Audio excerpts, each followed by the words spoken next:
Okay. Good morning, students. Today we are going to study about gametogenesis. It is the process of formation of gametes or sex cells.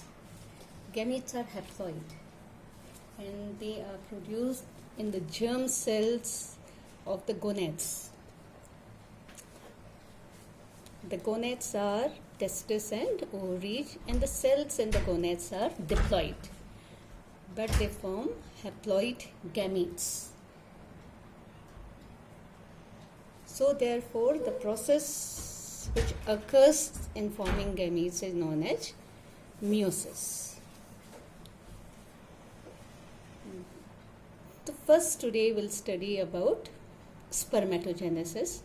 Spermatogenesis is the process of formation of haploid spermatozoa from diploid spermatogonia inside the testis of the male.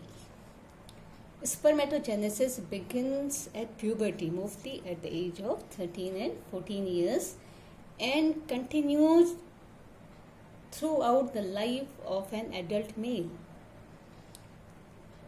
Inside the testis there are seminiferous stipules where these gametes are produced. If you remember, inside the testis there were seminiferous stipules which were present in certain lobes, and Sertoli cells help in the maturation of spermatids.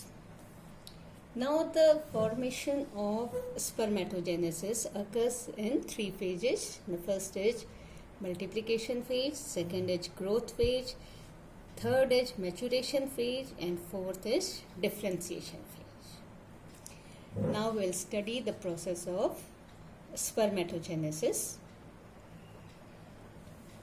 Spermatogenesis occurs at the age of 13 to 14 years at puberty.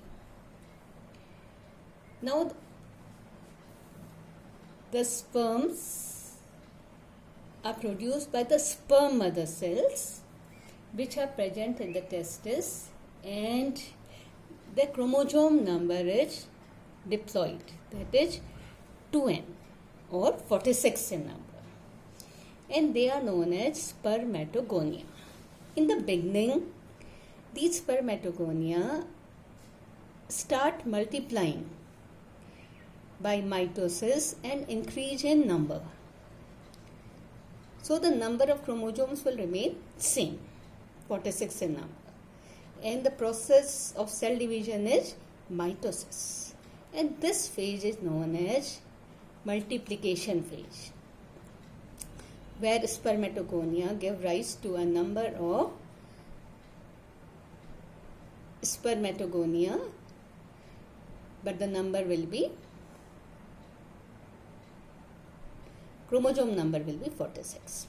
Some of the spermatogonia increase in size because they have to undergo meiosis, and they now are known as primary spermatocyte.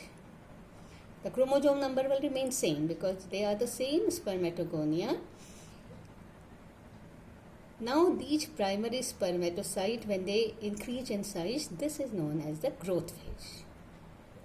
So first was your multiplication phase, now is your growth phase, and after that these primary spermatocyte will undergo meiosis.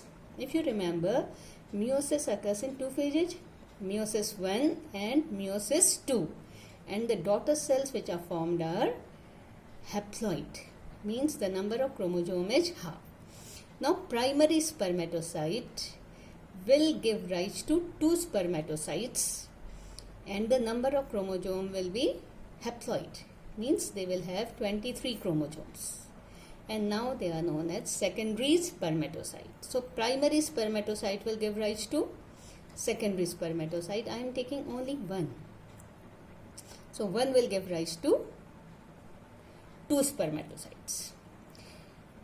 Secondary spermatocytes will again undergo meiosis 2 and will form spermatids. These spermatids will be also haploid, means the number of chromosome will be half. Now this is known as maturation phase. Maturation phase is when primary spermatocytes give rise to spermatids, means the sperms are formed. But now these sperms have to undergo differentiation. Differentiation means they will change their shape. Metamorphosis will occur. And now these spermatids will change into spermatozoa. And this is known as the differentiation phase. Which phase? Differentiation phase. And the process is known as spermiogenesis. What is the process? Spermiogenesis. So two processes we had studied today. One is spermatogenesis. Spermatogenesis is the formation of sperms from sperm mother cells. All the complex process which occur to form sperms from the sperm mother cell or the germ cell is known as spermatogenesis. Means spermatogenesis means sperm, genesis means to form. The formation of sperms is known as spermatogenesis, and it occurs through the germ cells. Germ cells are the cells in the reproductive organs which form gametes.